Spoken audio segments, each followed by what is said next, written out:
राहता येथील बसस्थानकात एसटी बस घेऊन येणाऱ्या बस चालक व कंडक्टर यांना लाथा व बुक्क्यांनी मारहाण करून शिवीगाळ व दमबाजी करणाऱ्या येवला पोलीस ठाणे येथे नेमणुकीस असलेल्या पोलीस हेड कॉन्स्टेबल व त्याच्याबरोबर असलेल्या 3 व्यक्तीविरोधात राहता पोलीस ठाण्यात गुन्हा दाखल करण्यात आला आहे। जनतेचे रक्षक समजले जाणाऱ्या पोलीस कर्मचाऱ्यांनी अशी वर्तणूक केल्यामुळे पोलीस खात्याचे नाव बदनाम होत असल्याची चर्चा पोलीस व नागरिकांमध्ये दिसून आली। याबाबत राहता पोलीस ठाण्यात बस कंडक्टर बालाजी पंडितराव बोरगावकर व चालक विकास बालाजी मुंडे यांनी दिलेल्या फिर्यादीत म्हटले आहे की रविवारी 1 मार्च रोजी सायंकाळी 5:30 वाजे दरम्यान राहता बस स्थानकात एसटी बस क्रमांक MH24 AU 7970 घेऊन येणारे चालक विकास मुंडे व कंडक्टर बालाजी बोरगावकर यांना सध्या येवला पोलीस ठाणे येथे नेमणुकीस असलेल्या पोलीस हेड कॉन्स्टेबल फकीरा तोताराम थोरात व सार्थक संजय बनसोडे व त्याच्याबरोबर असलेल्या 2 व्यक्तींनी एसटी बस चालक व कंडक्टर यांना शिवीगाळ दमबाजी करून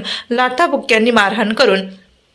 एसटी बस चालक यांच्या सरकारी गणवेशाचा खिस्सा फाडला असून सदर मारहाणीत एसटी बस चालक यांना मार लागलेला आहे।